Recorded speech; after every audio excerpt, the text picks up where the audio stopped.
Good afternoon, everyone. Welcome to this information session on the Marie Sklodowska-Curie Postdoctoral Fellowships. Delighted you can join us. We have two excellent presenters with us today, both of whom are about as knowledgeable as you can be about this program. So I encourage you to ask lots and lots of questions. Don't be shy, just type them in the Q&A box on the right-hand side. And we have people here who are more than capable of answering any question you might throw their way. My name is Simon Grimley. I am working with the International Cooperation Department at Thailand's National Science and Technology Development Agency, or NASDA, and I'll be moderating the event today. But the person or the people that you really need to listen to are our two speakers. So let me introduce our first speaker for today. That's Dr. Jenny Almaco. Jenny is the regional coordinator for EURAXESS worldwide. You'll learn more about EURAXESS in Jenny's presentation. But Jenny is also an Erasmus alumnus and a Marie, or an MSCA Marie Sklodowska-Curie Action alumnus. So she can speak from personal experience in terms of how to be successful, what makes a good proposal, and how she managed to get to where she is. So Jenny, I'll hand it over to you, and you can introduce the program to today's participants. Jenny? Thank you so much, Simon. So, Sawadika. I think I learned that. I hope I did that correctly. Thank you so much for the warm welcome. And I see several of NASDA's colleagues here as well. So, to Goy and everybody else, thank you so much for this space. So, hi. So, I see that little hand going up. So, may I just present my screen? I hope I'm doing it correctly. Can you see that? Yes, just full screen. Okay, so let me, not sure why it's not doing the large screen now. Let's see. Nope. It worked a while ago and now it's not working. Just the story of my life. Not quite sure why it's not doing it right now, Simon. So just to cut the time, do you mind if I just do it like this? Because it's not doing it. It's supposed to be doing full screen, but it's not. Okay. Simon, can you tell me what you see?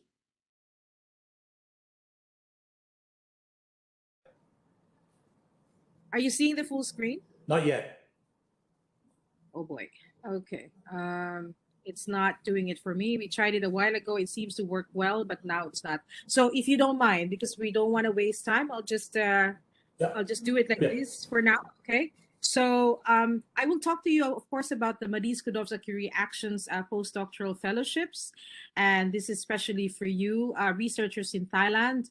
As Simon was sharing to you, I have been a Marie Curie alumna myself. But first, I wanted to tell you that actually the Marie Sklodowska-Curie Actions is part of a bigger program of the European Union, and this is called Horizon Europe. So if you look at the screen, and I hope you see that clearly, Horizon Europe is a funding program for research and innovation. It has a very big program budget, but we will focus on Pillar 1, which is on excellent science. So if you see on your screen, you have Pillar 1, excellent science, Pillar 2, global challenges and European industrial competitiveness, Pillar 3, innovative Europe, and some other aspects there. So we will focus on the Marie Sklodowska-Curie Actions that is part of Pillar 1 under its excellent science. And MSCA has key features. So first of all, it's really for researchers training, skills, and career development at all stages. I'm very sorry, it seems to be moving down. There's a cut with the text. It didn't show up a while ago, but it showed up right now. Anyway, it aims to really promote excellent research in all domains from a bottom-up approach. It's international, cross-sectoral and interdisciplinary in mobility. It will provide you with attractive working and employment conditions, structuring impact on organizations through excellent science, of course, excellent programs, and strong collaboration with industry and SME. So under the Horizon Europe program, which you saw a while ago, 6.6 billion euros has been allocated for this project, for this pillar, and it's the worldwide coverage for this program as well. So from 2014 to 2020, there's been a lot of beneficiaries of this program. And if you look at the number of researchers from outside of the EU, it's quite good. It's 37%.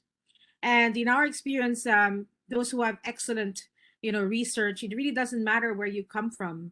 The EU is really looking for the excellent science there.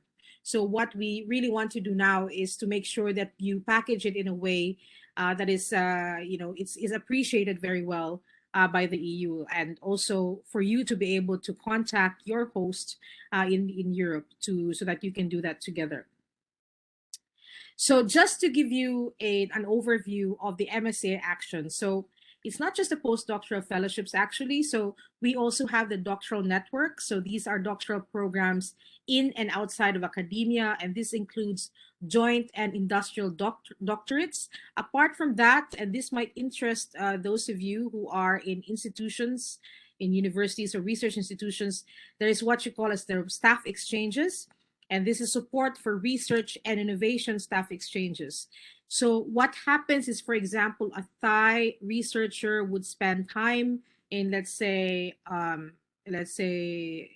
Institut Pasteur, for example, in France.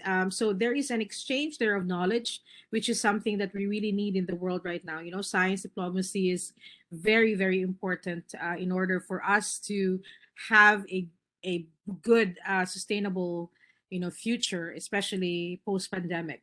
You also have what you call as co-fund, and these are doctoral and postdoctoral programs as well. And something that is probably not as interesting just because it is more for EU-based institutions is the MSCA and citizens. So these are public outreach events like the European Researchers Night and Researchers at School. So this afternoon, we will focus, of course, on postdoctoral fellowships, and these are support to excellent postdoctoral researchers. Let me go to the next slide. All right. So what is the postdoctoral fellowship? These are individual fellowships to support excellent postdoctoral researchers in all fields of research. So if you are in the natural sciences or the humanities or even in the creative arts, these are very, very welcome. What I really like about the European Union is it allows you to be as creative as you can and has also as innovative as you can. This is what they like as well. If you want to be transdisciplinary, that's also very much welcome. So as was said in the previous slide, it is a bottom-up approach. So it's your idea that they want to be present, want to nurture. So the main objectives of the program is, of course, to foster excellence. The second is to enhance creative and innovative potential of researchers holding a PhD. That's an important part. And of course, training on transferable skills and career development. I've talked about this, but maybe something that really should be in your mind, the 3 I's: international, intersectoral, and interdisciplinary mobility. So you really have to move from one place to the other, and I'll explain how does that happens in the next slide. Also, there are bridges and exposure to the non-academic sector, so you don't necessarily have to be constrained only to the academia. If your research brings you, for example, to industry or to have collaborations with other sectors, this is something that's also welcome, depending, of course, on the research that you want to do, and of course, career development for researchers. So let me talk to you about the 2 types of MSCA postdoctoral fellowships. You have what you call as European fellowships, and this is for any nationality. So any nationality, like Thai researchers moving to a member state or an associated country. And then I will explain in the next slide what are the countries that are the member states and also the associated countries, so you can take down and maybe choose which you think would fit more for your research, and maybe which place you want to go. So as I said a while ago, the emphasis is on mobility. So if you are a Thai national, you have to go to a member state or an associated country to do your research on MSCA. There is also what you call as a global fellowship, and this is for member states and associate country researchers only. So, and going to a third country. So, for example, I think you've hosted. I think NASTA has hosted the past years European researchers in NASTA, in their institutions or related institutions as well. And there is a compulsory return phase. So after they've spent 12 to 24 months in Thailand, they would have to go back for 12 months for the return phase. But for all of these, either the European Fellowship or the Global Fellowship, proposals are accepted in all fields of research. And of course, it really just depends on how you work with the proposal with your potential host institution. So just to show you which countries are the member states and the associated countries, of course, the member states already, they are the members of the European Union. So included in that is France. I don't need to narrate, I think, everything, but today actually is Europe Day. So happy Europe Day. So maybe you'd like to check all the other countries apart from the usual Europe, France, Germany, and the smaller ones, the Slovenia, Slovakia, a lot of countries that you can choose from. But you also have the Horizon Europe associated countries. And these are countries that are associated or have an agreement with the EU for the Horizon Europe program. And so agreements are in place. As this is this presentation is as of April 2002. So you can go to Armenia, Bosnia and Herzegovina, Georgia, Iceland, Israel, Kosovo, all of these countries. And there are also arrangements as well with other countries. I think with the United Kingdom, your next speaker will discuss that a bit more. And she's an excellent resource, not only for the UK, but for basically also for the whole MSCA. All right. There are optional features for this. We have what you call as secondments, and under this, fellows can undertake this within the duration of their fellowship. So it can be done in a single period, or you can divide it into shorter mobility periods. As I said a while ago, you don't need to be just in the academic sector. You can do an academic sector secondment as well. But very important, your secondment should be in line with your project objectives, and it has to add value and impact to the fellowship. And this is, but of course, I will not talk about the global fellowship because I think this is for Thailand, so we can just focus on the European fellowship where you fit. You are also, so just some things on the non-academic placement. So this is a novelty since 2021. So the placement is up to 6 months in a non-academic European organization at the end of the fellowship. So this has been done because, the creators of this program wanted to expand career opportunities for researchers, and while also, trying to bridge, the sectors, especially, let's say, with science and industry. So one of the problems or the issues that came up was, but there's science that's been created, but sometimes it stops there because there is no connection with other sectors, especially with industry. So this is one of the answers of the European Union, the creators of this program. It aims to stimulate innovation and knowledge transfer, and really to sustain, the science that's being made and the discoveries that are being made also during the process of the fellowship. So how it works is that at the end of the fellowship, an additional period is supported for the placement. And of course, again, there has to be that added value for the project. and also for the career development of the researcher. The placement host must not be a non-academic organization, and the placement host must provide a letter of commitment at the application stage. So I will capture that a little bit so that it's clear in this next slide.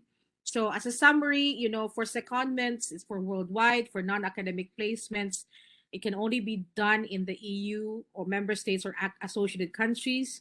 For secondments, any sector. For non-academic placements, of course, non-academic only. For secondments, anytime during the fellowship. And then for non-academic placement, after the standard fellowship period. And then secondment, 1/3 of standard fellowship duration. And then non-academic placement, maximum 6 months of a single placement. The secondment doesn't need a letter of commitment, but a non-academic placement, there is a letter of commitment that needs to be given by the host organization to submit. Okay, let me continue. So what are the eligibility conditions for individual researchers? So if you were to make a profile of the MSCA postdoc, what would this person look like? So for the European fellowships, which is the focus for our discussion today, it's any nationality. The researchers also must submit only one proposal, not resubmit a proposal that have scored below 70% in the previous call. I'll talk a little bit about later on about possibilities, to resubmit, and also on the seal of excellence. If you reach a certain threshold, you can actually submit. You can also get potential funding, because you get this seal of excellence. I'll discuss this in a bit. Be in possession of PhD at the call deadline. Very important. We've had several questions about this with EURAXESS ASEAN and also as an NCP of the MSCA. So it's important to be in possession of the PhD. So for example, at the call deadline, if you have done all of the requirements, right? So you've written already your PhD, but then you haven't done your viva, your defense, then that means you don't really possess your PhD yet. And that would mean that you will have to consider the next call and not this year, okay? Also, it should be that you have no more than 8 years research experience after the PhD. So as you know, the postdoc, these are for younger researchers who already have PhDs. Of course, there are some exceptions, like if you had career breaks, if you work outside of research, there is actually a link that you can go to be sure that you reach not more. You cannot go beyond 8 years of research experience. Also, you should not have resided and carried out your main activity for more than 12 months in the 36 months before call deadline. So that's like 3 years prior. So because as you know, this is a mobility fellowship, so you will have to move. So if you have been, let's say, in Germany for the past 5 years, you cannot apply for a postdoctoral fellowship in Germany. You have to consider Spain or or maybe the Netherlands, just right next door. So please consider that. Of course, when there are some questions about on the application or if you are eligible or not, REA or the European Research Executive Agency will make the final decision.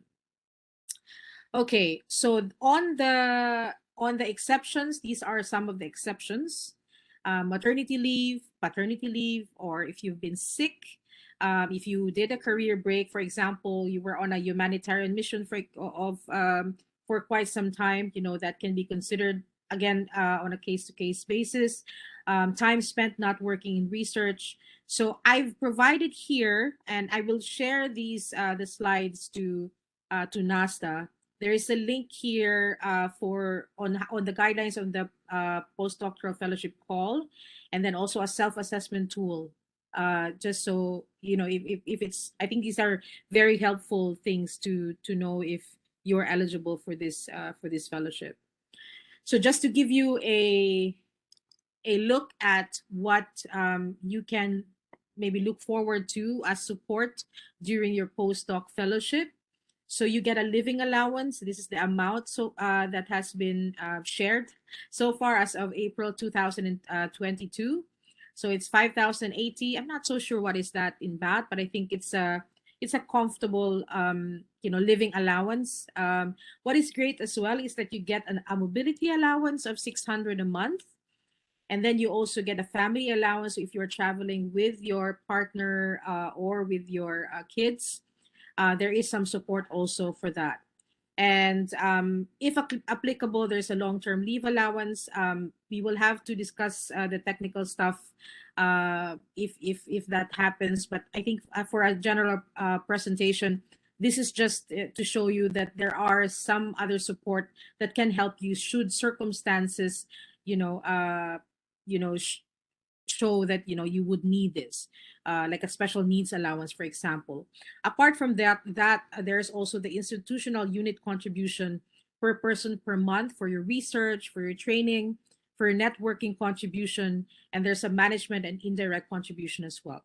So just take a look at that. I think what's great about it is the European Union really wants you to, while doing excellent science, of course, but to also have a productive life, basically, not to sacrifice your life and your family, but also really providing an enabling environment for you to be at your best when you do your research. The award criteria is this, but I think your next speaker will talk about this as well.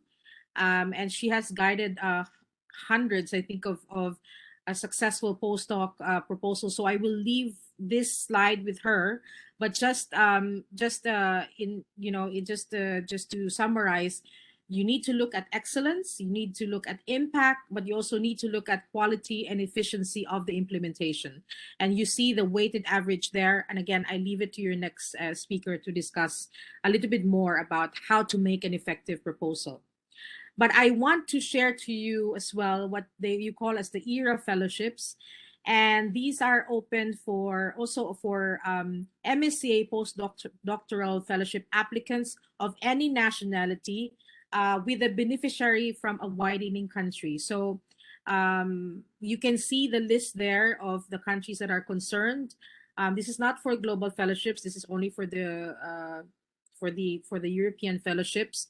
And of course, just in case, due to budget constraints, there are some excellent applications that cannot be funded by the MSCA PF.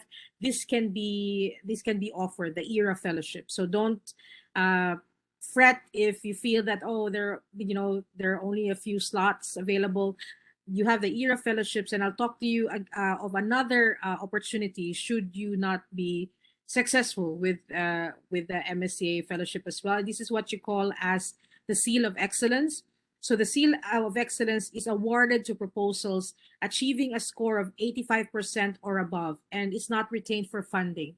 So as we said, although the MSA is generous in providing the funds, it cannot provide the funds for all excellent proposals. So should this happen that you have an excellent proposal, and it has achieved a score of 85% or above, but it was not retained for funding.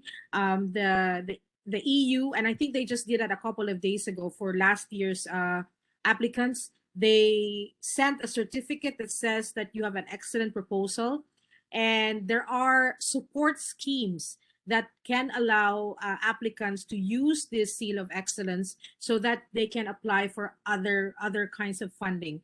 And I have provided the link here. I will not click that just to make sure that it doesn't go anywhere else, because we seem to have technical problems with the presentation. But I will give that to NASTA so that you can see the complete list of the support schemes available. So again, just providing other opportunities for you to be successful. And yes, you have to really commit to this. Of course, this is non-exhaustive. So mobility, so you have to move to the country of the beneficiary. You have to, your working commitment should be in principle full-time, but of course, if you can arrange it, that there's part-time work that has to be approved by REA. Working conditions, of course, are excellent, and it really fits with it should fit with the European Charter for Researchers and the Code of Conduct for the recruitment of researchers. You have guidelines and supervision, and you have also of course, the EU is very strong when it comes to green and sustainable. So there is the MSCA Green Charter and open access to the research outcomes. And then, of course, key deliverables have to be submitted at different stages of the project. So I think this is a bit more technical, and I think we can I can send this. If you click on it, there's a PDF file that will show you, the work program talking about these other things. So it will open very soon, the next MSCA PF call. That's the 12th of May. And you have until the 14th of September to submit. So use that time, really, definitely. So the next question now is, if you are looking for a host, where do you go? Go to us, EURAXESS. So you can, Google is your friend. Just go EURAXESS ASEAN. That's your first point of call. Look for offers for host organizations there. We are very proud to say that we have a matchmaking session on the 24th, the 25th, on the 30th of May. We're very excited about it. I think we have over 20 institutions that are participating, and this is a perfect way for you to to find your host for the MSCA postdoc. So I think we're covering a lot of the member states, and some of the associated countries as well will be there. So please join us on that. That's the 24th, the 25th, and the 30th of May. So try to find your host institution during those events. I have provided some links as well for you to read more about the MSCA. But really, what you have to look out for is us, the EURAXESS, because we support mobile researchers. We have a job and funding portal where you can see, career opportunities in Europe and beyond, fellowships, funding, not only MSCA, but also other opportunities as well. There's also a partnering tool if you're looking for individuals, research organizations, and businesses that you would like to collaborate with in the European research area. Again, the hosting database, if you're looking for a host anywhere in Europe or in the associated countries, you can look at EURAXESS as well. There's a lot of already open hosts, and there are hosts as well that provide support during the proposal writing process, and some even go a bit further. And if your proposal is really excellent, they invite you to Europe so that you can meet your supervisor, and then you can also do like a proposal writing workshop. So if you look at EURAXESS, there are host institutions that provide those as well. So please check it out. Of course, when you are already living in Europe, we will provide living and working information about how to live there, about insurance and all those things that hopefully, again, will create an enabling environment for you to do the best you can and produce excellent research to solve the problems of the world. Also, personalized assistance. We are not only operating in ASEAN. There are EURAXESS service centers around Europe. And so the assistance is free of charge. It's for mobile researchers, and there's also a network of national experts to facilitate research collaboration. So I'm sorry that I took more than my time, but please scan this EURAXESS ASEAN so that we can continue to provide you with information and support as you go through your MSCA journey. Thank you so much. Thank you very much, Jenny, for that comprehensive overview. I got a couple of questions. Number one, can you clarify what you mean when you say host and what you mean when you say beneficiary? And what I'm getting at is, can you kind of address how you will develop the proposal in terms of, you identify your partner, then what do you do? So if you could just elaborate on that. Okay, so if you have an idea, right, as we said that this is a bottom-up approach, we're doing a bottom-up approach. You have this great idea, you have to develop this idea with a host. So a host would be, most of the time, a university. So they say a university in Malta, they are doing work, and let's say global migration, which you want to work in. So you develop this with them. So in the EURAXESS website, you have already offers for the host institutions. When it comes to the beneficiary, this is, there's a call that goes out from the European Union, inviting those who are interested to provide this program in the member states and the associated states. So to simplify it, if you are an individual researcher, you work with a host institution to create a strong proposal, and I would really advise that you find well, first of all, you have to find the host institution as early as now, a list of institutions that can help you. At the same time, you look at the strengths as well. So there are specific institutions that have strengths in the kind of disciplines that you are into. So take a look at that. Also, you might want to also find look for academics, these professors who would be interested with that for you. I mean, I'm sure of those who are attending here, you've attended conferences, you've participated in a lot of events, and I'm sure you've kept your calling cards of European professors or those who are working in European academic institutions. Please, just review that, go to your boxes maybe and see maybe your potential host is there. Thanks, Jenny. Related question, and how does the money work? So does the money go to if it's the Thai researcher heading to Europe, how does the money work? It goes where? Yeah, so the money, if I can go, hold on.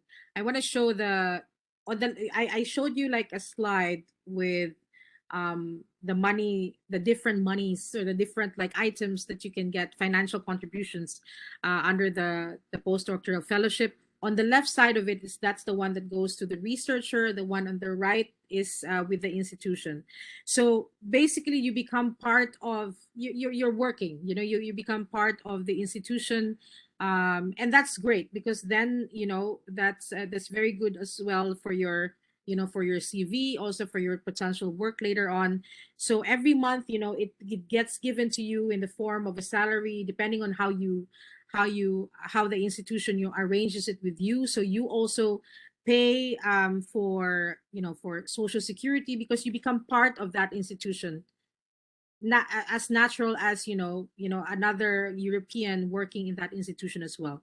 So you get the benefits, but and then of course with those kinds of benefits you also have responsibilities, living in the country and also becoming part of that institution as well. Thanks, Jenny. Yeah, just so and for the participants joining us, the basic salary is 184,000 Thai baht per month. Thank you. For Yeah. yeah. So really it's like an employment contract, right? Is Yes. what the arrangement is. Now another question here: what is the period of the funded project from start to end? So if a Thai researcher is going to Europe, how long is the project? Yeah, so here it says it's 12. I will show you the slide just so hold on. I'm very sorry because my technical. Can you hear me, Simon? Because it says here there's an interruption with my internet. Okay. No, we can hear you. We can hear you and we can see you. All right, great. So I'll show you my slide again, just to show you clearly what we mean with this. Hold on, here. All right. So the European fellowships are from 12 to 24 months, right? But we also talked a while ago about an additional placement. Hold on. Yes, which is a novelty since 2021. So if you are, if you move to to a member state, you will be here. So Thai researchers will be under the European fellowship. So it could be from 12 to 24 months. And just to be clear on the global fellowship, so this is really an opportunity for, say, Khon Kaen University in Thailand to host a Yes. researcher from Europe. Yes, and we're actually planning to have a separate info session, and maybe we can talk a little bit more about that with you, Simon, and with NASTA, because I think this is something that we have to develop a bit more. Because this would be great for academic institutions, in Thailand, wherever in Thailand, to accept, a postdoctoral researcher, have them for 12 to 24 months in the third country, and then do really excellent research. So in one hand, you are accepting someone who is part of an excellent network already of Europe, and excellent research, but at the same time you're also contributing, to this transfer of knowledge.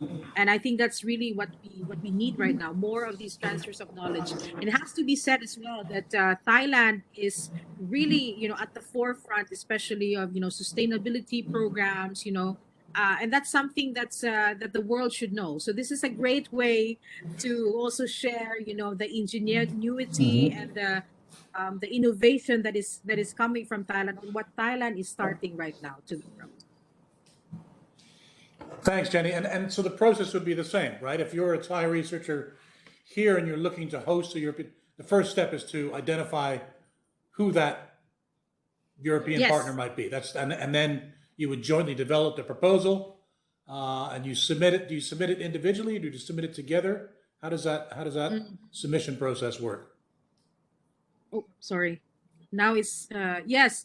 Yeah, it works more or less the same way. But I think for that, it's really good to have like these connections with European institutions first, so that you can discuss about, the discipline or the proposal that you want to create. I think it's important also to show that both and Thailand, it is of interest.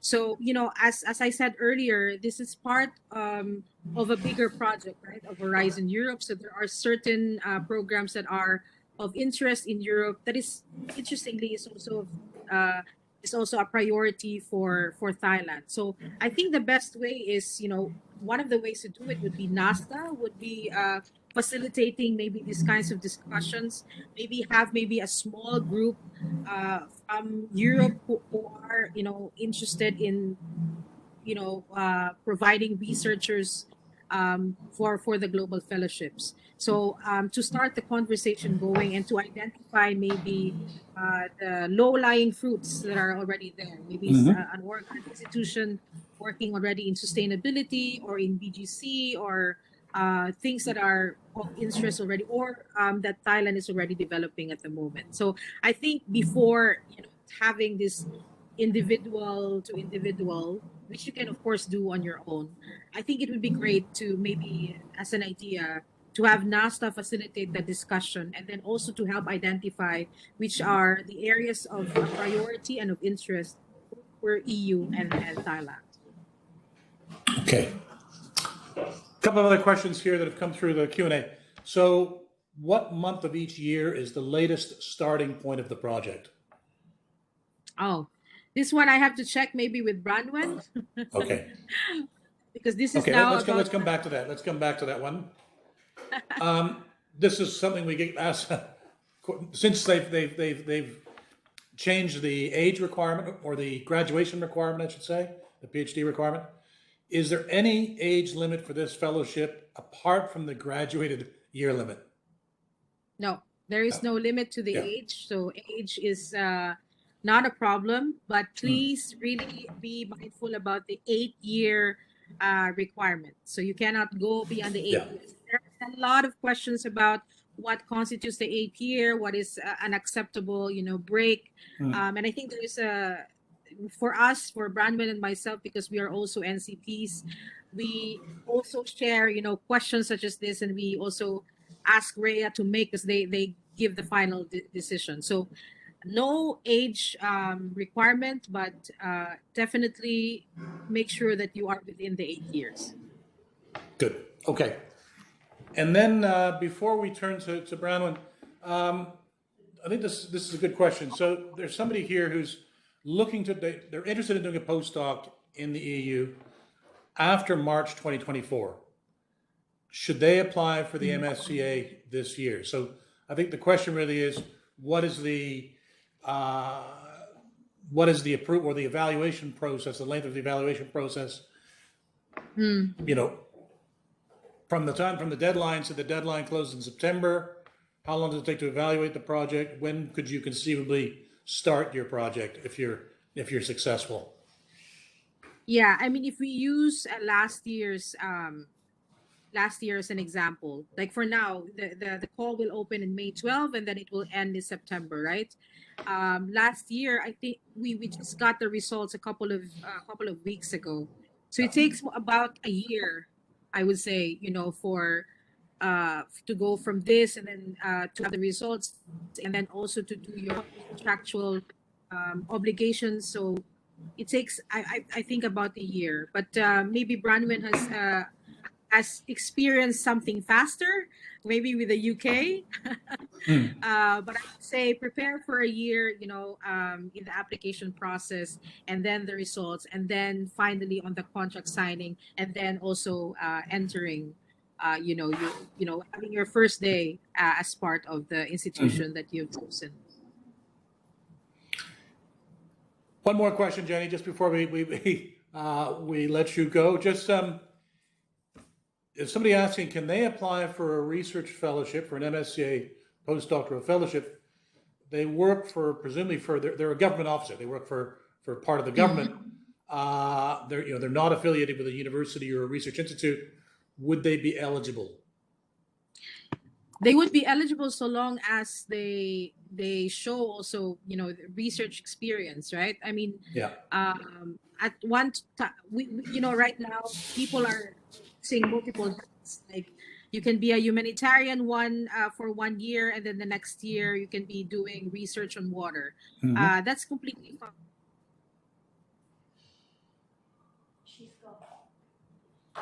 I think we've lost Jenny, but I think she answered the question, which is, you know, that's fine if you're from a government agency, but you need to have a research-based project idea, and maybe Branwen can address that in her presentation. So now let me introduce you to Dr. Branwen Hyde, who's joining us today from Brussels, which is very kind of her to take time out of her day to be with us.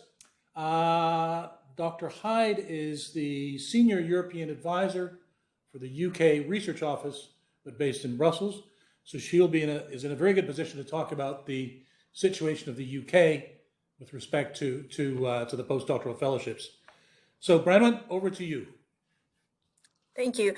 And just while I'm sharing my screen, I just wanted to touch on the point that about the start date and kind of how the duration of time the evaluation takes, just to kind of follow on from Jenny's presentation.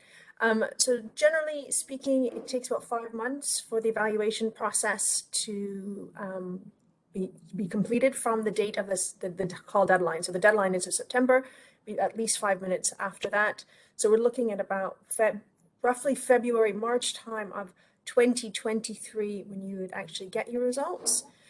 Then there's a bit of an administrative time that needs to be undertaken to kind of formalize the agreement. We call this the grant agreement preparation phase. It can take, you know, from 1 to 3 months. So you could theoretically start your fellowship in kind of March of 2023, but you've actually got quite a long time when you actually need to start. So what you would have actually is a whole year to apply from the call deadline. So you could actually start, I should say. So you could start your fellowship up to roughly the 1st of September in 2024. And in addition, in some exceptional cases, that can be further extended, so i.e. that the start date could be further pushed back, or they could start the project and then immediately suspend it to give you that time based on your own individual personal circumstances. So really you'd have between March 2023 and September 2024 to start, and then in exceptional circumstances with approval of everybody, and that includes the Commission, you could potentially push that back even further, but that's really only in exceptional circumstances. So we've seen it when people might have had issues with, wanting to align with the academic calendar or maternity leave or sick leave, things like that. Or it's taken a bit longer to relocate than originally foreseen, those types of situations. So really exceptional. Thanks, Mona. Very clear. Perfect. So without further ado, I'll get started on what I was going to talk about, which is really about practical developments, kind of following on from what Jenny very clearly outlined of the actual rules and the scheme, but trying to get you to think about how you actually approach the whole application from a project side. Throughout the whole thing, I'll talk quite a lot about this being about training through research, and that is something that is really crucial to MSCA Curie in general, but particularly postdoctoral fellowships. I will touch on a couple of things about the policy aims for Marie Curie, only because they're incredibly important when you start thinking about developing your proposal. So I just really want to highlight them before kind of going through the practical points, and then some other things that you need to think about when actually developing your proposal based on the evaluation criteria.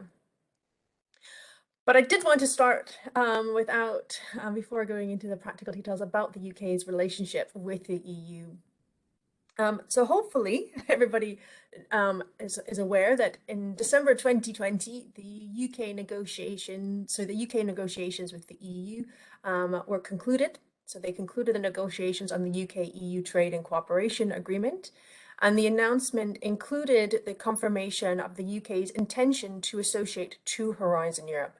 And this includes full participation in the programme, except for this very, very small bit of the EIC Accelerator Fund, which was in Pillar 3 of the structure that Jenny showed you. And even within that, it's just a very specific bit that has to do with investment funding. So really the UK, as part of this agreement, would be able to fully participate across all elements of Horizon Europe.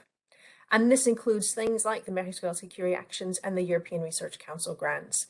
And the UK's ability to participate in these schemes was set out as well and confirmed by the EU in their specific Q&A, and I would really encourage you to have a look at that Q&A document. Ourselves, the UK Research Office, based out here in Brussels, we also have a dedicated fact sheet and some public-facing pages, which also will give you the most up-to-date information on the UK participation. But really, what does this mean? It's a lot of words. What does it mean to be an associated country? And as I said, unfortunately, there's been a slight delay in the process. We have yet to formalize the association, but this is the intention, and the Q&A documentation from the Commission clearly indicates that the UK can participate at the proposal stage as if it were an associated country. So I said, what does this actually mean? It means that all UK-based organizations can actually host European fellowships. We can host, UK organizations can host the return phase for the global fellowships. We can host Marie Curie fellows who want to go on to secondment, so they're being hosted somewhere else, so in another country, another EU member state, and would like to come on secondment to the UK, we can host those, not a problem. And there's also, as Jenny mentioned, this optional placement in the non-academic sector that can be held at the end of the fellowship, and the UK can, non-academic organizations can be host for that non-academic placement at the end. So in terms of the application, it's really business as usual, and you will see no, or should see no difference at all into your application.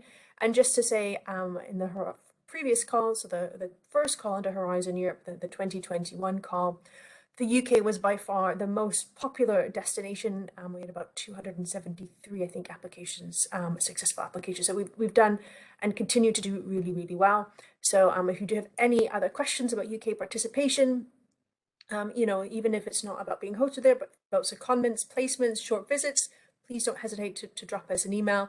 And I've also included the link on the slides to the page actually on the Marie Curie website that just kind of reiterates the UK's role and our ability to partake in and to host for the Marie Curie Postdoctoral Fellowships call, the 2022 call. So I'm hoping that that kind of clarifies and you recognize that the UK is a destination, but for all of those who are interested in Marie Curie and being successful, I really just now want to really talk about the practical tips and things to think about.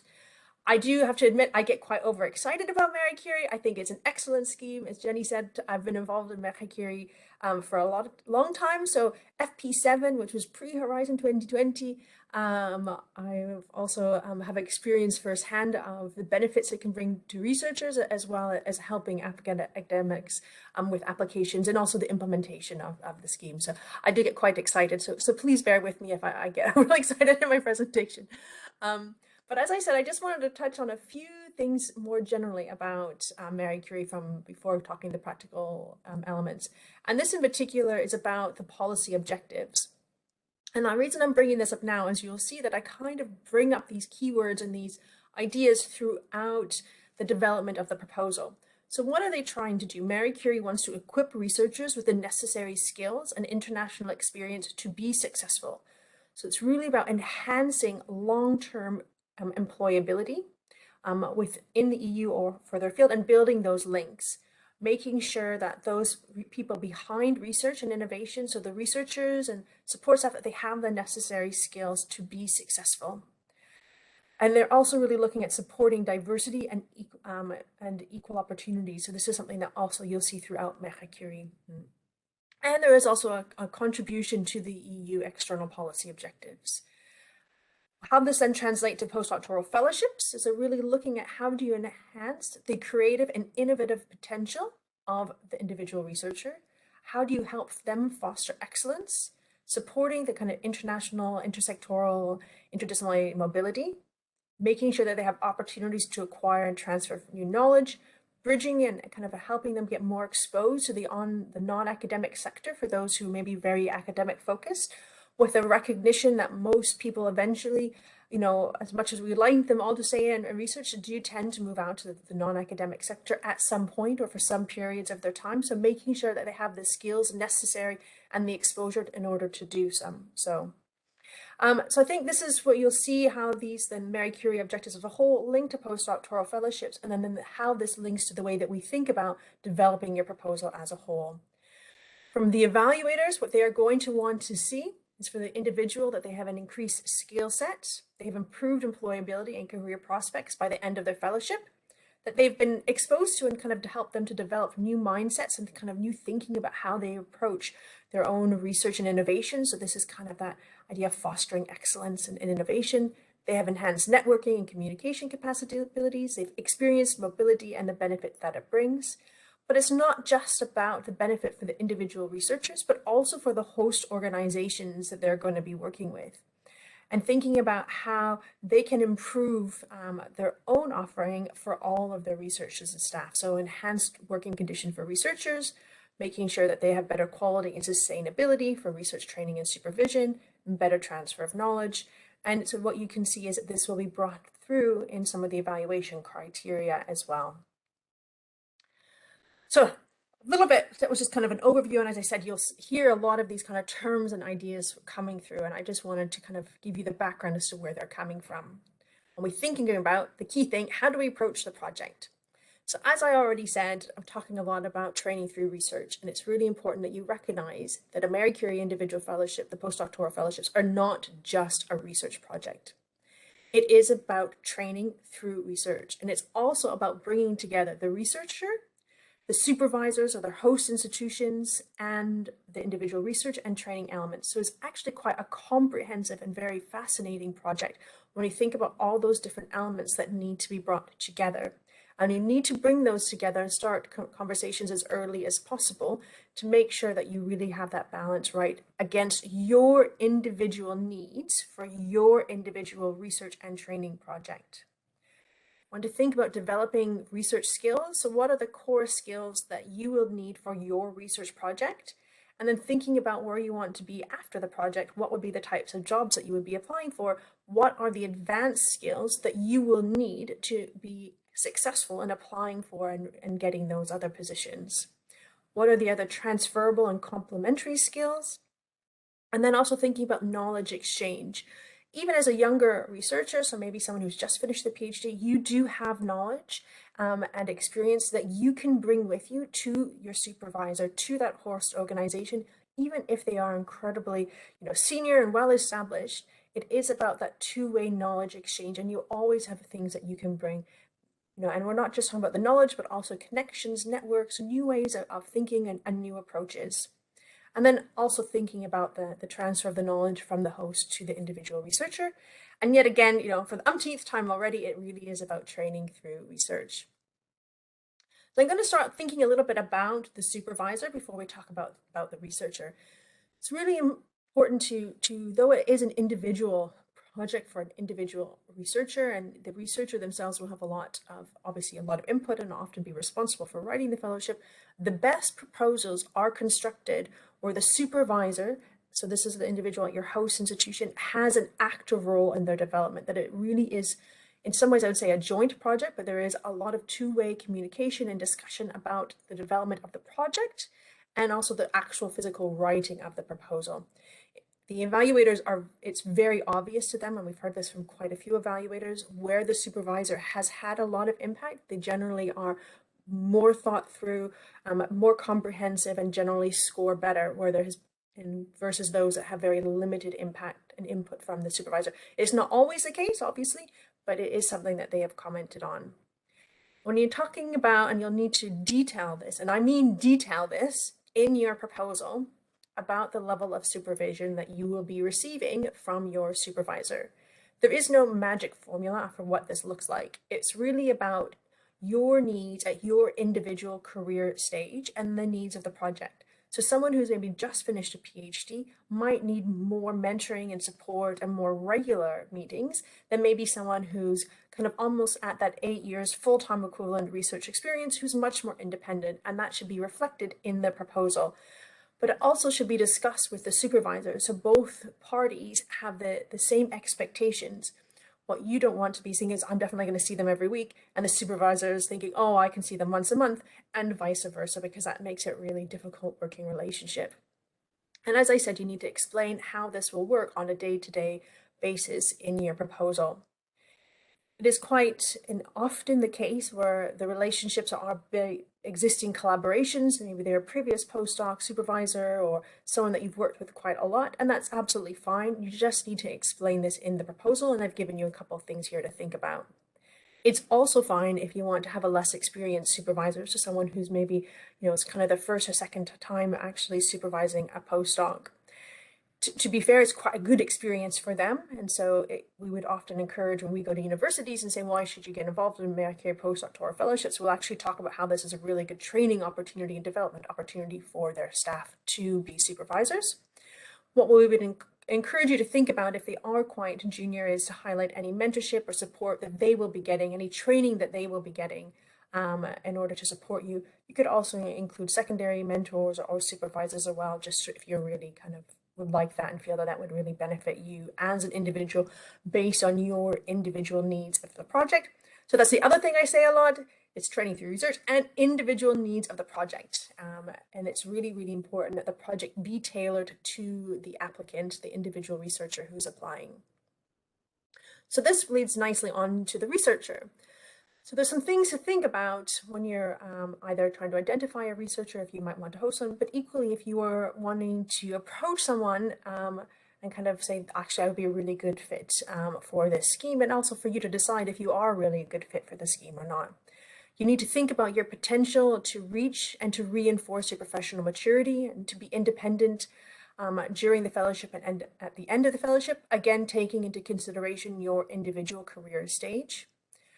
Thinking about, can you clearly demonstrate your competencies and skills that you've already achieved according to your career stage, and your ability to build and develop new skills as you go through this fellowship.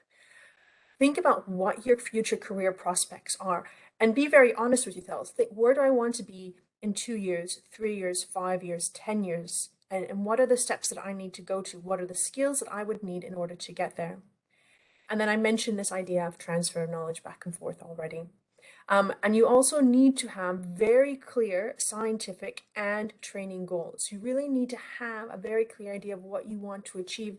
And I say scientifically in the European sense, which encompasses all subject areas, because Marie Curie is completely bottom up. It's really A to Z, archaeology to zoology. So really clear research objectives. You've got a really burning research question that you want to understand and further investigate, as well as clear training goals. As I said, bringing this back to thinking about your career prospects. Where do I want to be 2, 3, 5, 10 years?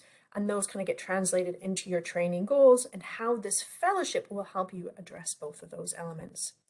So this leads nicely to think about the research project.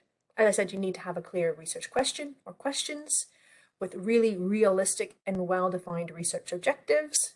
The objectives should clearly link to the methodology, and they should also be a link between your research and training objectives. You need to have a really clear plan for exploitation, dissemination, and communication. You need to be very clear about where the activities will take place and why. If you're going on secondment as Jenny needed, it needs to be really added value and in line with the needs of the scientific needs of the project. So really think about that. You need to justify it in the proposal. If you just think it'll be nice and you just like, oh yeah, that'll be great, it's going to get picked up by the evaluators. You need to really explicitly state, I want to do X. In order to do X, I need to go to Y. And by going to Y, I will then be able to develop Z. And though you do not need to justify the budget at all in the proposal, it's a set unit cost, as Jenny indicated, based on the number of person months. You do need to be realistic and understand where the limitations are, the financial limitations are, because whatever you propose to do, if you get funded, that is what is expected. So you don't want to propose something that is beyond the budget that you have. You also need to think of this element of novelty versus state of the art. So thinking about interdisciplinary, intersectoral opportunities and elements. So again, you can see how that then links to things like the secondments and visits. You also will need to consider gender and open science, and I'll talk about that in a little bit more, and scientific impact. And we'll also talk about that. And scientific impact isn't so much about curing cancer, but more about what impact your research will have on your research community, so your research area and related areas. And also you have to remember, it's a 2-year project. So it is also about being clear about what you can achieve within that 2-year time frame. So you also need to be realistic and not offer the moon because the evaluators will pick this up. The evaluators are excellent.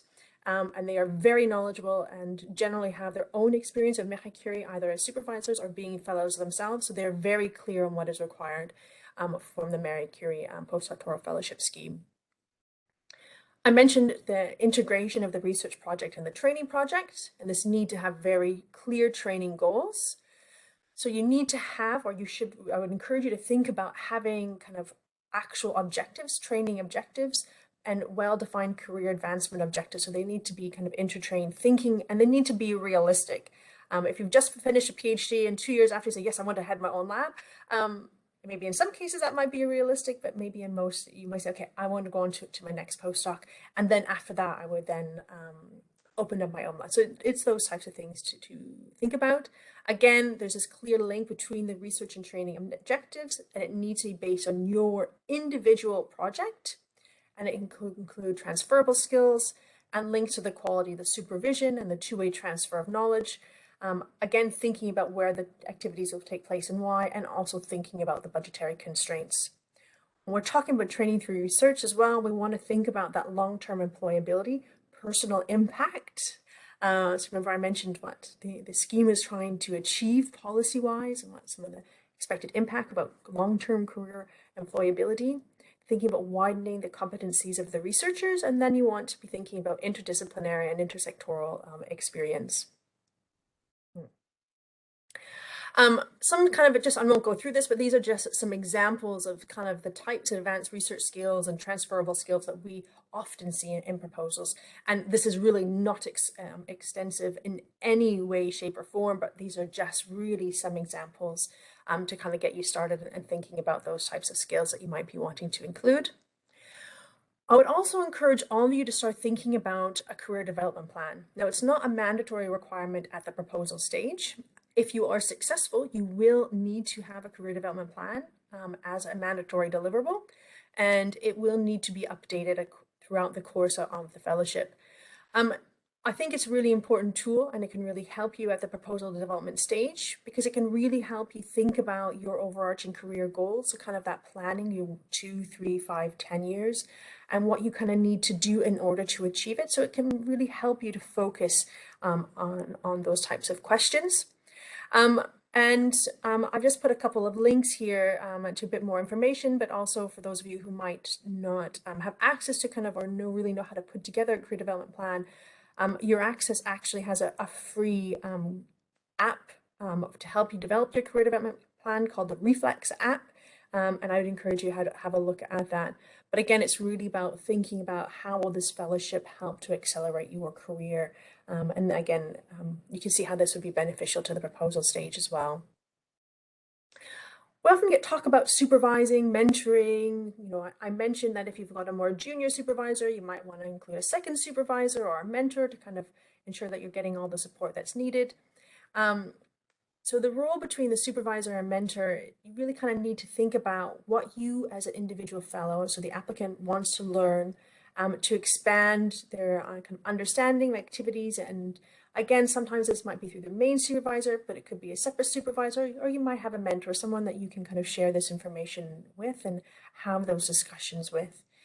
When we're talking about two-way transfer of knowledge, it's not just limited to those individuals that might have that formal role of supervisor, mentor, but we're also talking about team members, other colleagues, either within your research team or lab or the department or the school or the center, so however your organization is set up or your discipline is set up.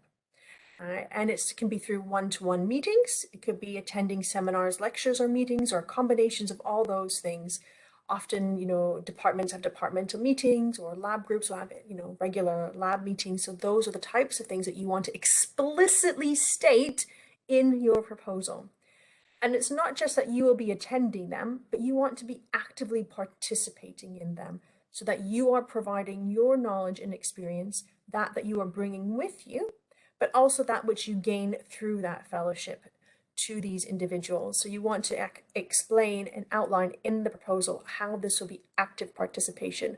So for example, it might be that every member of the lab is expected to present at a monthly meeting, and there's a rota, or that you will be expected to organize a weekly meeting or a monthly meeting or those types of activities as a normal member of staff. So you want to be very explicit in that.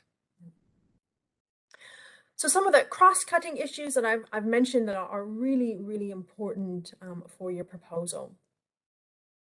I mentioned gender and intersectionality. So this is really the emphasis on gender and intersectionality has really been emphasized into Horizon Europe. And as I mentioned, Marie Curie in particular is really about supporting equality and diversity. And so this is very, as I said, very important for Marie Curie as well. And the reason that there is this renewed emphasis is that every cell is sexed and every one has a gender. And by incorporating and thinking and being considerate of these elements, you add a valuable dimension to your research, and it can really help to take it in a new direction. It also helps to eliminate gender inequalities and intersecting social economic equalities. And this is what we mean by intersectionality. It also makes your research more responsive to societal needs, and also that ensures that the outputs are more relevant to those involved and those who are interested in your work, so into society at large. And it really can help enhance the sustainability of your research.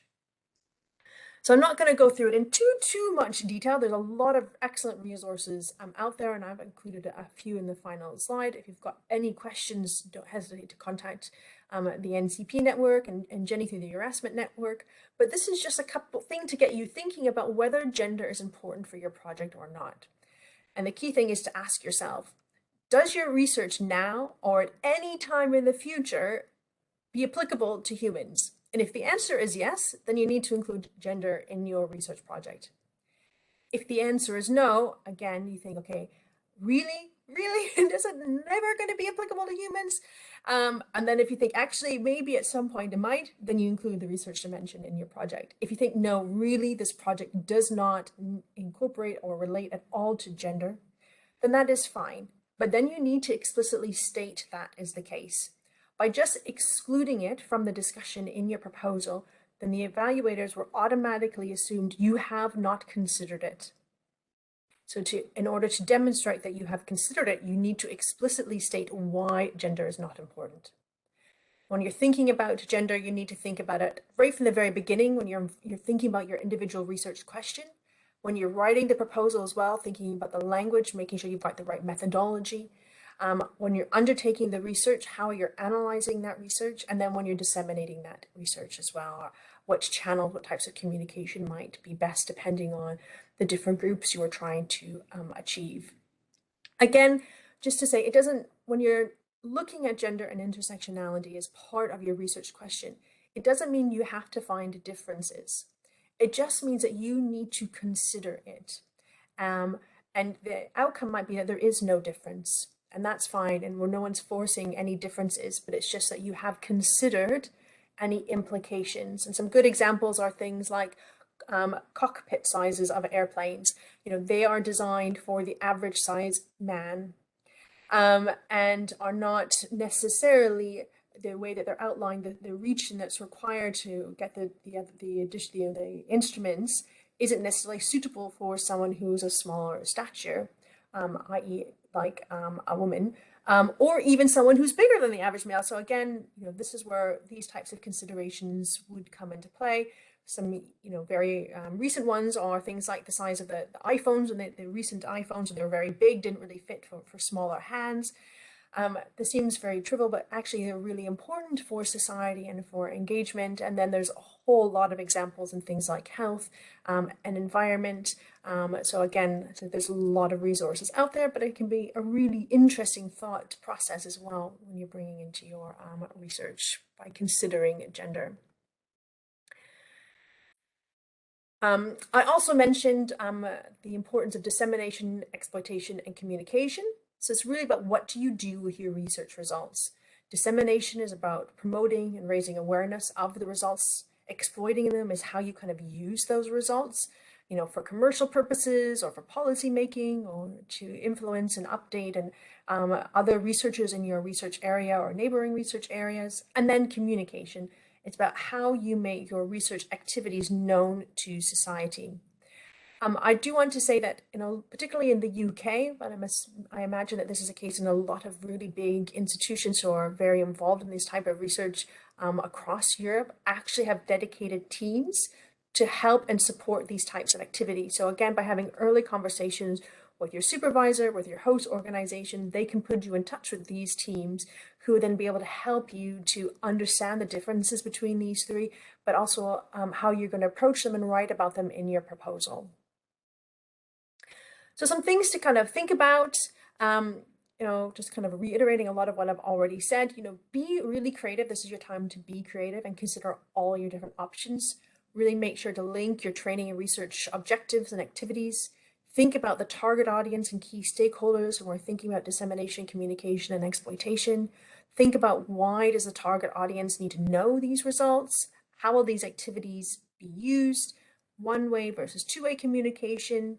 Again, achievements, expectations, project activities, lessons learned, and then activities that can occur, just to say, throughout the entire lifetime of a project. When we're talking about dissemination and communication and impact, it's really not just at the end, but really throughout the whole duration of your fellowship. And then I know Jenny already mentioned a couple of these documents already, but this is really just to emphasize their importance. So there are a number of, as I said, the Marie Curie is really about promoting attractive working conditions and having good employment conditions, and really so that ensuring that those involved really are working in a good and healthy research environment. So there's the Declaration on Sustainable Research Careers, the European Charter for Researchers, and the Code of Conduct of Recruitment. And I would encourage you to read these documents and to refer to these documents in your proposal, particularly in certain areas, and your host organization should be able to help you with that as well.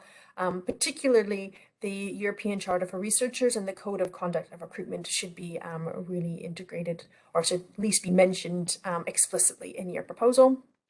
There's also the guidelines and supervision. These are non-exhaustive list of recommendations, and they're really to be implemented by the organization at a best effort basis.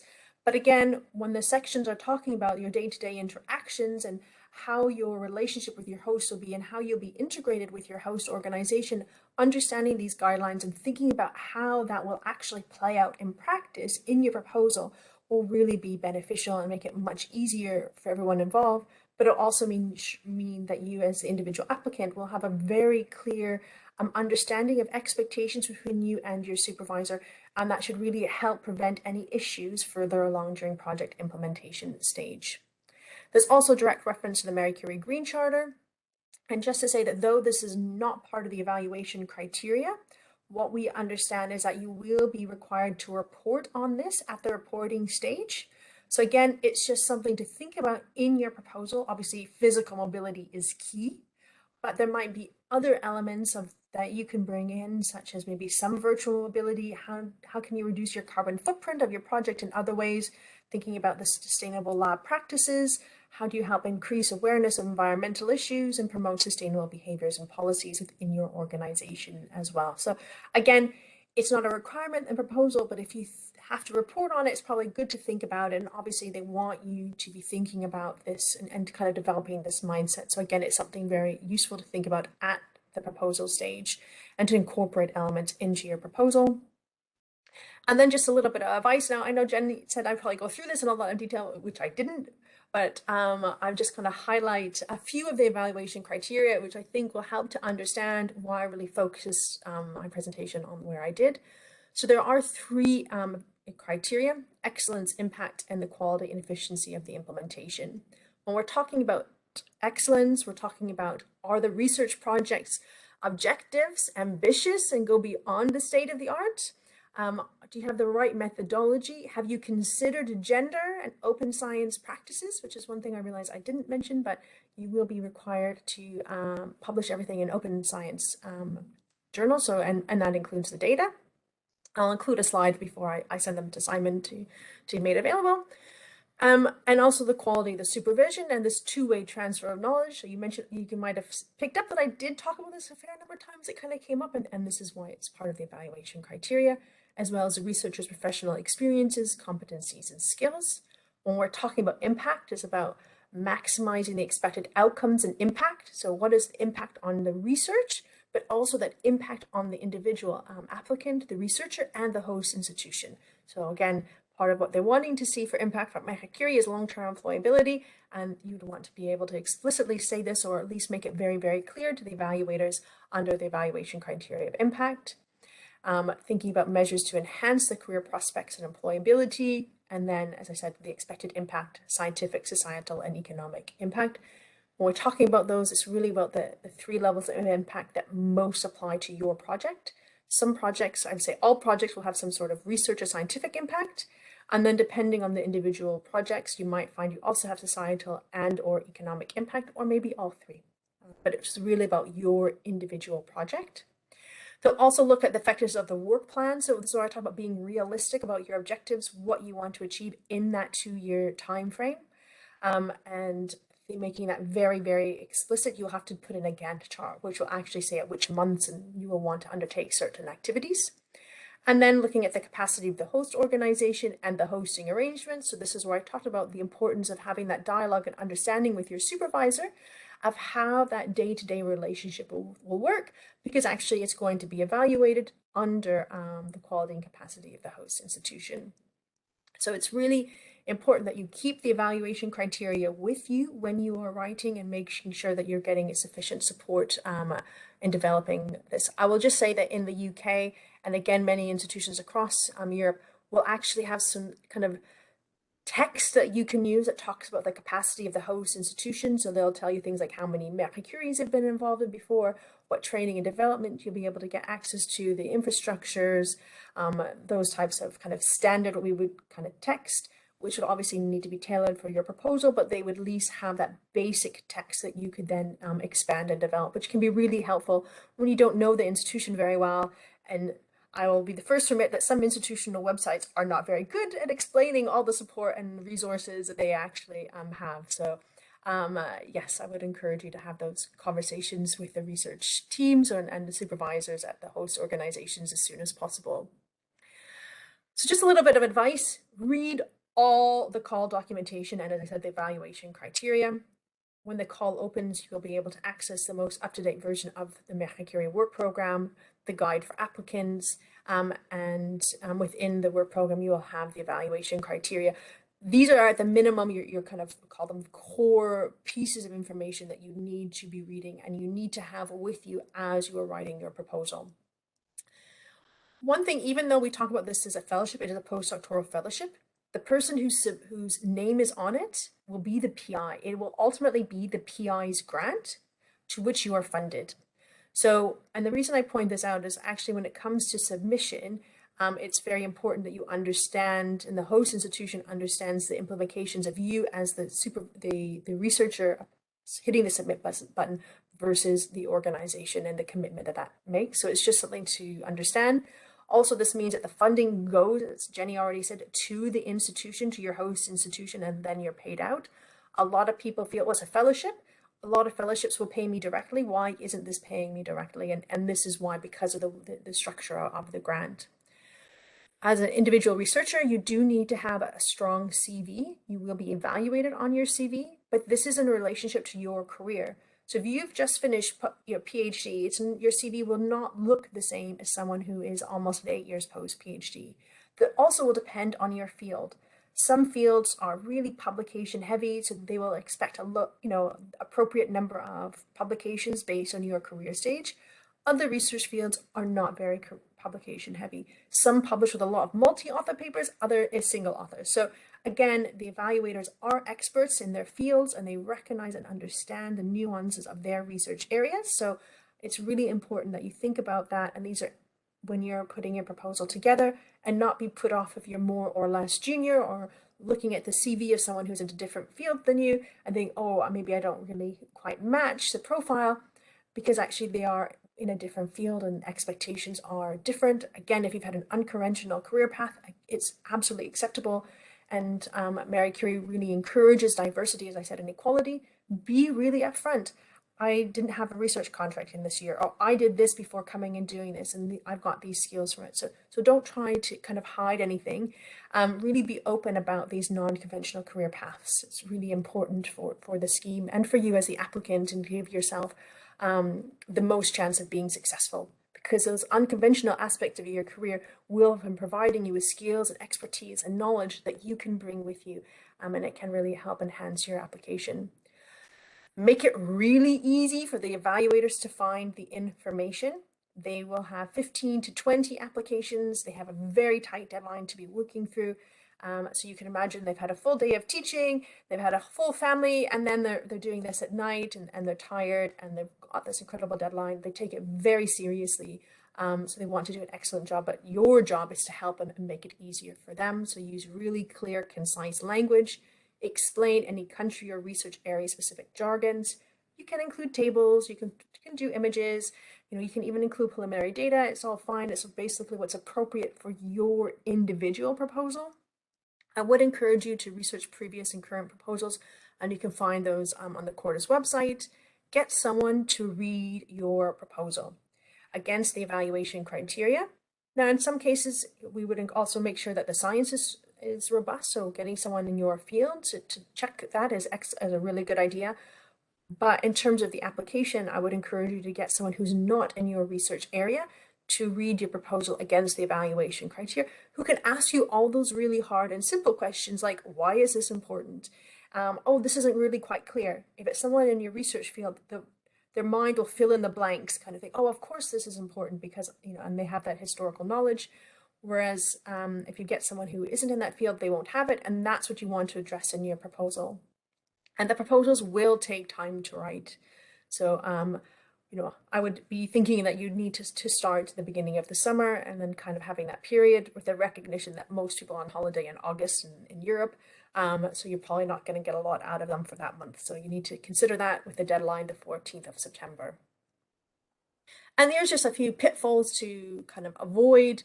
things that we have seen from feedback from evaluators, that the progress beyond the state of the art was poorly explained, not very clear research objectives, the proposal was not easy and consistent, they forgot to talk about impact and risk, they didn't talk about gender or the non-academic sector, training was not integrated with the research project, transferable skills was neglected, the work plan was too broad, there wasn't enough detail with regards to the integration in the host, the knowledge exchange, but some positive was clearly presented. The track record of the supervisor wasn't really explained very well. The timing of the activities is not convincing. It's probably not doable within the 2-year time frame. It doesn't really make sense. And the lack of thought for future career prospects of the researchers. So I said there are some additional resources. So I would really encourage you to look at the Marie Curie How to Apply page. This is where you'll get a copy of the work program. When it's out, the updated version is out, the guide for applicants, the template, a link to the Q&A, the guidance on how to calculate the 8 years of full-time equivalent research experience, and the Excel template. You can find all of that for the 2021 call. It will be updated, but it's not really going to change at all for the 2022 call, so you can start reading through that documentation now. I've also included a little bit on the open science and gender as well, some really good sites to get a bit more information on those. So that was kind of everything that I wanted to cover. Hopefully that's kind of giving you some food for thought in the developing of your proposal, and also got you a little bit excited about the benefits and the opportunities that you can get from this screen. So I'm going to stop sharing now, and if you do have any questions, I'm very happy to answer any of them. Thank you, Branwen. Excellent presentation and inspiring, I think. So a couple of questions here. I think this is interesting because I think this relates to the two-way knowledge. So this researcher, I think they're looking at the MSCA PF as a possibility to conduct research that they can't do here in Thailand for whatever reason. So will this, what they call this limitation, would that affect their application? In terms of, you see what they're getting at, the sort of the two-way? Yeah, no, I do understand. So first of all, you've got a really good reason of why you have to go to the host organization and go to that country. So that's what key thing. So you've got a really clear justification for your choices, and to which everything else will build on. But you do have, even if you can't do that specific research in Thailand, which is, often the case, and why people go on the Marie Curie fellowships. I mean, it's not a unique situation, but you do have knowledge and experience from your current project or I don't know where you are in your career stage, but from other past projects, from your collaborations that you might have with, within Thailand or outside of Thailand already. And that is all information that you are bringing with you, that you can then impart and expose your the research environment to which you're going to. Also, by virtue of being in a different country, and particularly not a European country, the way that you think about research and the way you think about the questions and training is probably very different, or potentially very different. And so you're bringing this new way of thinking and approaching research with you. And again, that's what you will be imparting. So, and again, this is even for junior researchers who may be just coming out of a PhD, or I have nothing to bring. Actually, you have a lot, you've learned a lot during your PhD, and you are bringing that with you. And that's what you need to make explicit. I use this word a lot, explicit, because if you just say, I'm bringing some stuff, you never, I am bringing this with me, and this is how they're going to get this information. That's what they're going to want to see. Good. Okay. Another question here. If I self-check that my career break is valid, I'm eligible, is there a chance that the evaluation committee will see otherwise? Yes. Sorry, I shouldn't laugh, because it's based on what you put into the form. So you've got two parts of the application, part A and part B. So A is administrative forms and B is the actual written proposal, which includes your CV.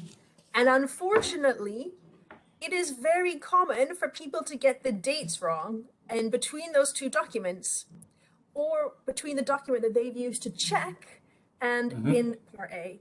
So unfortunately, it happens, and a lot of it is administrative. Also, I have to, so this is why I feel really bad laughing, but it seems really obvious when I tell people, make sure that the two align, because you think it should, but it really happens a lot. I'm not kidding, it happens all the time.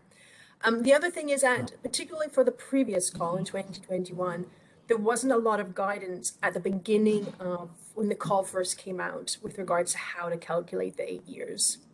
And the additional guidance documents in the Excel spreadsheet didn't actually occur until kind of July, August time. And so a lot of people had already checked their eligibility kind of June, July when the call opened, and hadn't really picked up on some of the nuances. For example, if you have overlapping periods, so for example, if you were on maternity leave and happen to be in the non-academic sector, and those times overlapped, you couldn't claim both periods of time. You could only claim that one period of time. So there were some people who didn't really, because of the guidance. So a lot of people thought that they were eligible only to find out that they were not eligible. And again, because it also didn't enter the information correctly, it kind of compounded that. So if you have questions as NCPs, we can also not guarantee eligibility. Eligibility is confirmed by RIA during the evaluation process, but even they can make mistakes. And so ultimately it's the responsibility for eligibility lies with the host organization, because if they get audited and the auditors deem that actually the applicant was not eligible, the financial liability for that lies with the host institution. So saying all the caveats, if you've got questions, you can email the NCP either in your current country, or the host country to which you will be, the country to which you will be hosted. So, and then we can kind of help check. As I said, we can't guarantee, but we can make those checks and explain how all the kind of calculations work. Good. Okay. Now, you use the term supervisor in your presentation quite often, and then Jenny spoke of host and beneficiary. Are they one and the same, interchangeable? Yeah, so the reason I tend to talk about the supervisor is more because at the proposal stage, you need to talk about it could also be the PI, the principal investigator, that the person whose work you're going to be the individual that you're going to be working with. Often when we use host, we're talking about the organization to which they sit in, but yes, they're effectively synonymous. Okay. So you clarified the relationship of the position of the UK with respect to these fellowships. So I think what you said, just for the benefit of the participants, if I identify a university, a research institute, a host in the UK, I can be confident that that proposal will be eligible on the grounds of the host is in a country that is associated to Horizon Europe. Yeah. Okay. So they shouldn't worry about if it's a UK host, set aside the concerns about eligibility or not. Fair enough? Absolutely. And the evaluators don't look at that either. They really evaluate against the criteria. I mean, this is a big question, but maybe you can just at least touch on it. So you're a researcher here in Thailand. You've gone through, you see who's publishing in your field. This person looks interesting. They're based, they're at the University of Oxford, but I've never met them before. What would be your advice on how to approach them as a potential host? Just a few key, So for anybody, I would always encourage you to have a little bit of a web presence and you keep that up to date. Because what we talking to researchers is that if someone does send them an email, they will Google them to see what they're doing. And that shouldn't just include what you have done, but what they're looking for is what you're interested in going forward. So kind of what are your, because they know what you've done, but where do you want to be? What are you trying to achieve research-wise? What are the key things that interest you? So it doesn't have to be some elaborate website. It could be LinkedIn, it could be ResearchGate, it could be whatever platform works best for your subject area or for you, but just something that if they do Google you, they can find a little bit more information about you. In your email to them, because it really is the first point, is kind of making sure that you've done a bit of homework about the fellowship scheme, about why you want to work with them, and kind of what you would like to achieve with the research project. So, and I think this is where this idea of what work you want to do going forward and making sure that's very clear in a short email, I think, of introduction. If you're sending them, 5 pages on your CV and a whole research proposal, that's a lot for them to digest. But it's that first initial, this is who I am, this is what I have done, this is what I'm really interested in. I saw you, but I'm really interested in this is what you're doing. This really fits with what I'm interested in. Or I'm in this field, but I really want to change fields, but here's why I want to do that. Just saying, I saw your website and it looks interesting. I want to come work with you isn't going to be enough, because, and not just in the UK, but in the big institutions, Yeah. we get a lot, all over Europe, a lot of interest. Yeah. And I guess, I mean, just listening to your presentation, it's important to think about what you're, not just what you want to learn from your potential supervisor, but also what you're bringing. Yes. Right, yeah, what you're going to bring from Thailand or, okay. I mean, it's really just a comment or a reinforcement of a point you've made, which is, I think this is what differentiates the Marie Curie fellowships. It's not just research funding. You know, it's this research plus the training, career development.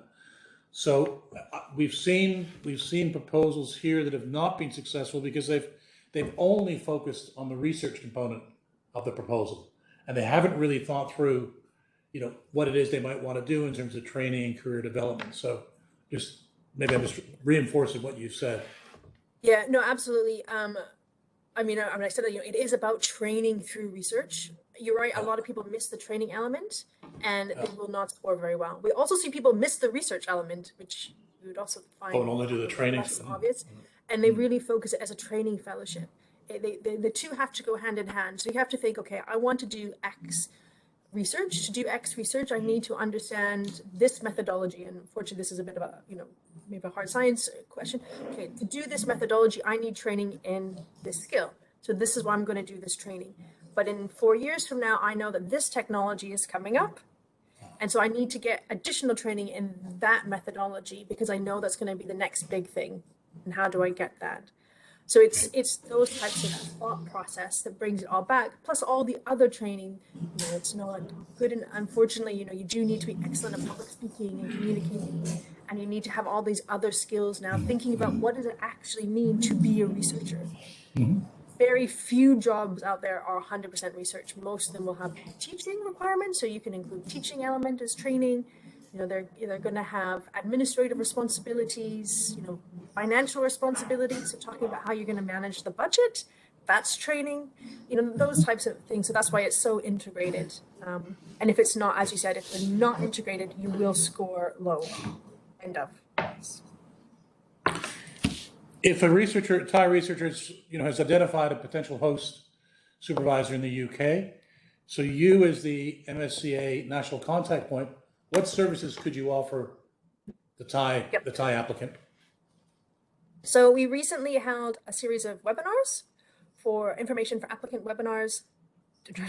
The month has gone by so quickly, 2 weeks ago now. And we would encourage, well, they're freely available to have a look at those. Again, they cover some of the stuff that we covered here, tips and tricks for developing the proposal, but in a little bit more detail because it was a much longer period of time. We will be having a dedicated Q&A at the end of the summer to help, again, facilitate the proposal development. We can answer questions of what is it like when the projects get implemented in the UK. As Jenny mentioned, it is an employment contract with Social Security and pension contributions, but how that works in the different countries really varies. And also just to say, in the UK, you'll be paid in pounds sterling, whereas the fellowships in euros. So we can help you understand what that means. So what is it like in the UK? What are some of the things that you need to think about for the practical side? What is this, you know, in the proposal template, it's asking me to explain this. I don't really understand what they mean. They've asked me to enter this stuff in the admin forms of Part A. We don't really understand what it means. But in the UK, and again, in many non-UK institutions as well, the universities tend to all have a dedicated research support person or team that are specialists in European funding, and they will be able to provide really comprehensive hands-on support, and such as proposal reading and writing. I have to admit, in the UK, as NCPs, we do not read proposals. Other Marie Curie NCPs do read proposals. The reason that we cannot facilitate that is we had over 1,000 applications to the UK last year. There are 2 NCPs in the UK. So, you know, we just physically can't do it. I don't know how many we would need to do it, but it's just not practical. But we can provide all the other basic support and guidance, and that real reading can be done within the universities. Okay. And just for the, you know, we're talking about supervisors and hosts. Jenny has put in the Q&A here the link to these virtual matchmaking sessions that EURAXESS is organizing that are coming up. So take note of that. I think I do have a number of other questions, but I think we've kind of run a little bit over time. So we should probably wrap things up. You know, one thing I will say, and I think you said it at the beginning of your presentation, Branwen, that these are excellent fellowships. And we have many successful Marie Curie fellows here in Thailand. And what I would like to say to the participants is if you are thinking of a postdoc fellowship, we can certainly introduce you to some of the alumni here in Thailand that can, you know, not so much guide you to your proposal, but just describe their experience and what it did for their career and for their personal development and so on. So I you know, there's not a single Marie Curie fellow that we've talked to that they might complain a little bit about some of the administration or application, but not the experience itself. So it's all been very positive. So we're very lucky that Bronwyn is there to assist those thinking about heading to the UK. And of course, Jenny is here to help with EURAXESS, with the matchmaking sessions, but also the EURAXESS site in terms of information about whichever country you might be headed to. And I think with that, we better bring things to a close. I'm being told to sort of wrap up. So I wanted to thank Branwen and to thank Jenny for the excellent information they provided. Very comprehensive. I'm sure the participants may have remaining questions. So one place that you can start is to contact us here at NSCDA, at the Research Support Office at NSCDA. And of course, we maybe can't answer your question, but we probably know where to find someone who does have the answer. So thank you again, Bronwyn. Thank you, Jenny. And we hope to see you both again very soon. I'm being told as well that an evaluation form for today's event has been put up. We would be very grateful if you could take just a few seconds to complete that, because we do take the information seriously and use it to help us sort of organize sessions in the future. So I think that's all. Jenny, any final words from you? Yeah, just to remind everybody that we have the matchmaking sessions. Please reserve your 24th, 25th, or the 30th. And we also, Bronwyn and I are a member of the MSCA Net, and there is also a matchmaking platform that's being made. And so if you want to check it out, I can also show you here very quickly. If you don't mind, Simon, here, this is the MSCA platform. So if you're looking for, for your next host, you can do one-on-one meetings here for future MSCA proposals. And, so there's a lot of things that you can use in order for you to submit a great proposal that can be funded. And we're here for you. Branwen, any final words from you? I guess for me, to reiterate something that you said about the excellence of the Marie Curie postdoctoral fellowships, and they are really an amazing experience. Again, as you said, we've never heard anything bad about them apart from, as you said, the admin. Which Yeah.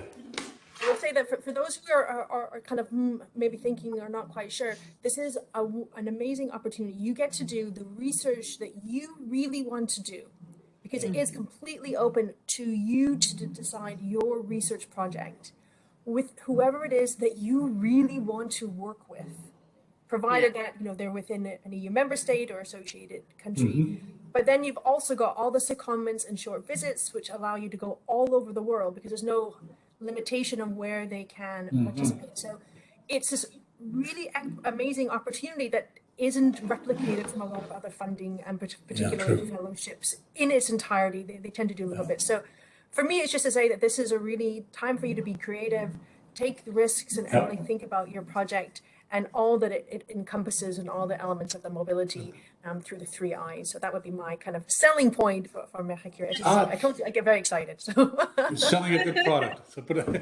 no, it's an excellent program. I think we have your permission, both of your permission, to share your presentations.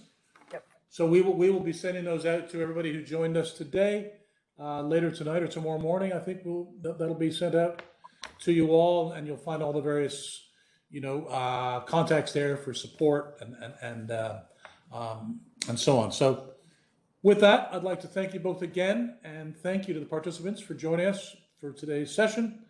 And we look forward to seeing you all again very soon. So thanks very much. Bye-bye. Thank you. Bye-bye. Bye-bye.